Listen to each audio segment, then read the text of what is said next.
Good morning. This is Robert Goodman here on Positive Strokes, staying clean, and I'm so blessed that you're a part of my recovery. And today we're going to talk about helping means listening. We have to listen in order to help others. We must listen so we understand where a person's coming from. We must listen so we understand what their experience or what their situation is all about and what direction they're taking in the manner that they're going. When I came into recovery, the first thing happened was I was allowed to express my feelings, my emotions, my situation uninterrupted, excuse me, without anybody saying anything. They allowed me to share myself, to share what I was feeling, what I was going through, the choices that I was making, which led me down the rabbit hole even further. They allowed me to express myself, my own truth, the way I saw it through my own eyes and the direction that I've taken. That meant that I was finally being seen. I was being seen of what had happened to me. I was finally able to express my inner pain and rejection that happened in my life. I was finally able to open the door to recovery. Why? Because they listened without judgment, without judgment. They said, Robert, it's going to get better one day at a time. Be grateful that you're not getting high today. Be proud that you're saying no to your drug of choice today. And we will love you until you love yourself. In all that I've just said, there is no direction of telling a person, well, you shouldn't have did this, or you should do this, or you should do that. No. The door was open to allow me to be seen and to be heard. When we know someone that's going through some heavy changes in our lives, and if we allow them to express themselves fully, just let them talk, let them share their pain, their hurt, their choices. When you allow them to express themselves fully without judgment, without saying, well, I would have did this, or I would have did that, or I would have did this. I don't know why. He better not. No. No. If you just allow a person to share what's going on with them and the choices and the direction that they're making without judgment, allows a person to fully open up and express exactly what's truly going on with them. And that's where help comes in. That's where help can be accepted. That's where help they're looking for, because they're in a safe place to express truly what's going on with them. But if we're going to be judgmental or say, well, I do it this way, he ain't gonna get away with that, or she ain't gonna get away with that. I don't know how you did it. That's judgmental. You're taking a stand. It's not your situation. It's not your problem. It's their problem, their choice, and the direction that they choose to go. But if you want them to find their way, then you must listen and allow them to share and let them explore all possibilities about the situation. In recovery, Robert had to find his way in recovery. I had to find out what works for me. And by me finding out what works for me, allowed me to have real recovery, a real life, and addiction has not even in the equation in my life anymore. Because I found my way. I found what works for Robert. And I use what works for Robert to stay clean and sober. And that's the same thing when we're trying to help someone. We got to help them find their way to make the best decision about their situation because they live in their own skin. You don't live in their skin. You don't live their life. You don't get up with them in the morning. You don't go to work with them. You don't experience the things that they experience each and every day. So for them to live their best lives, they must find their own way in recovery. And even in life in general. And here's the interesting thing. Just because you feel a certain way, or the person that's being hurt by someone, you don't like it because you care about the person that they're hurting. You're tired of the pain that this person is causing this person. So you feel a certain way. But the situation doesn't change until they make a decision. I've had enough. I'm not doing this no more. I'm changing my behavior. I'm finding me something different. I'm going down a different road, which does not include this person who's giving me this pain and this trauma all the time. And that's when change happens. Change does not happen because I don't like what they're doing. I I wouldn't even allow them to do this to me. But I'm not them. They have to find what works for them, how they can live their best life, how they can have meaning in their life. And they must do some soul searching. They must look within themselves to take out what's bad and replace it with something good.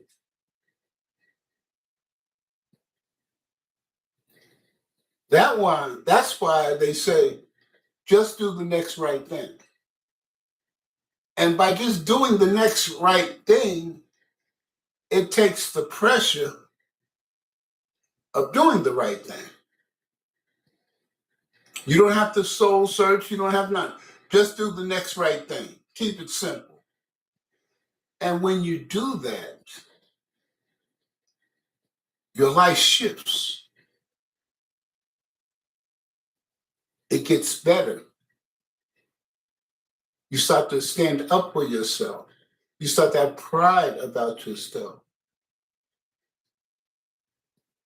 You stop letting people abuse you emotionally, physically. You stand up for yourself. You don't allow people to divert you from your primary purpose of living your best life. If they choose to have a chaotic life, then you learn to let them go and let them do their best for themselves and the direction that they choose to make. But you stand tall in your choice, in your actions to protect yourself, to make yourself better so you can live your best life. Just because our lives don't align with each other doesn't mean that we can't be friends. That's your life, that's your choice. This is my life, this is my choice. I choose to walk this walk. You choose to walk that walk. Well, I hope that's best for you, but this is best for me because I'm working on living my best life to be happy on the inside as well the outside of myself. So the point that I'm trying to bring home is to help someone, we must listen, not comment, not judge, not recommend, but listen. Allow them to share everything that they choose to share. Let them talk until they get tired. Ask questions. Well, what do you think you should do next? What would be beneficial for you? Why are you choosing this course of action? And when you express and go in this direction with this person, then they start to look at their choices and their decision making, and they'll realize what's good and what's not good, and what they're doing to hurt themselves and what they're doing not to hurt themselves. And they're finding it out on their own. But all you're doing is giving the questions for them to find the answer. If you notice, if you go to a psychiatrist, they don't tell you what you should and should not do.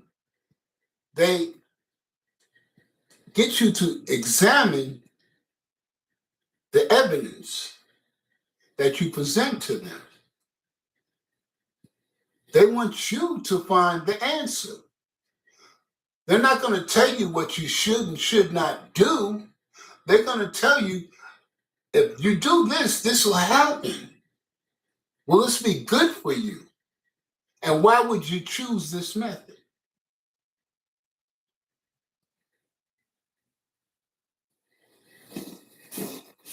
And people find their way.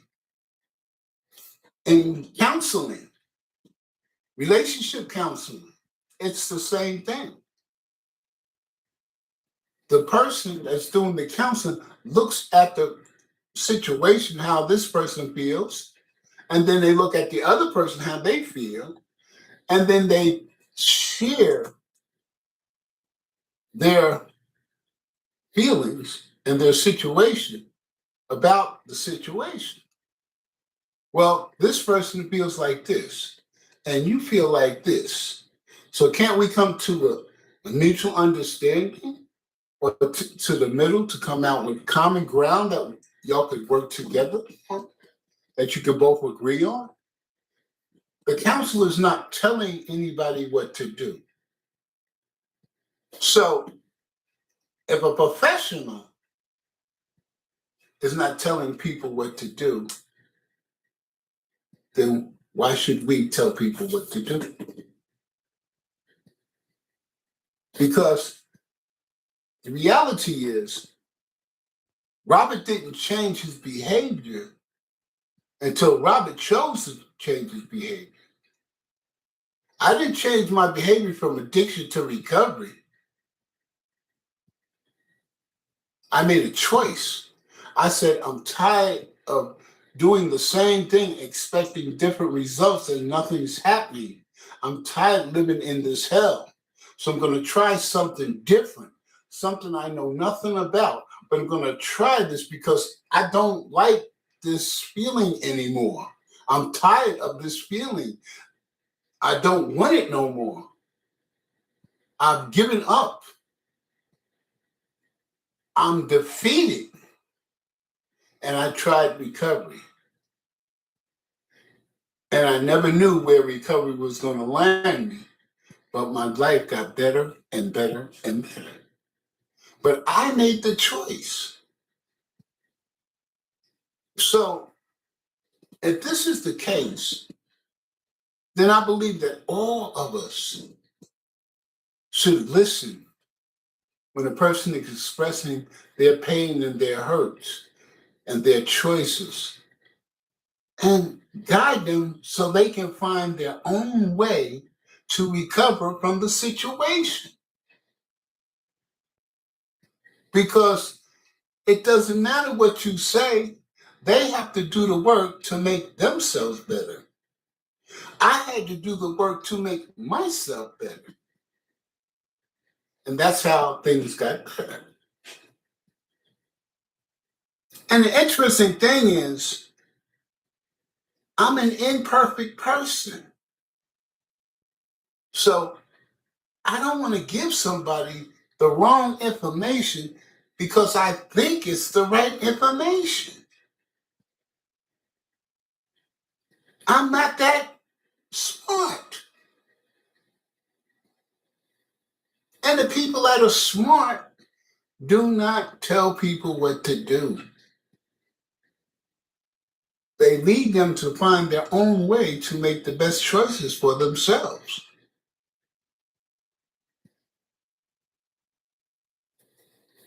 So, for me to move forward in living my best life, I must keep the focus on myself. I must be willing to share openly and honestly at all times about me, not caring what the next person thinks of me or feels about me, because they can't live my life for me. I can only live my life the way I choose to live my life, by the direction that I'm going. And I must find out, is this the proper way to go? Or is it not the proper way to go? That means I must do soul searching on Robert. That means I must pay close attention to Robert. And that's what we need to do for ourselves so we can live our best lives, is to pay close attention to our actions and our deeds. We should listen more and speak less. Listen more and speak less. Because when we listen more, we learn more. When we're speaking, we're not hearing. We're not paying attention to what's going around us. But if we listen more, we learn more. So another point we're making today is, in order to help someone, to be there for someone, we must listen. We must not judge by the choices that they make. That's their life. But if you want to help, listen to what they have to say. Listen to the choices that they made. And when they feel emotionally safe with you, they will express honestly and openly to you, because they feel that you're not judging them or you're not going to tell them what to do. But you're going to help them find their own way through the situation that they're facing. I hope what I shared today makes you think. Think that when you keep the focus on yourself, you're living your best life. This is Robert Goodman from Positive Strokes, Staying Clean, helping you have a great Saturday. And remember, only you can live your best life if you keep the focus on yourself. Have a great day.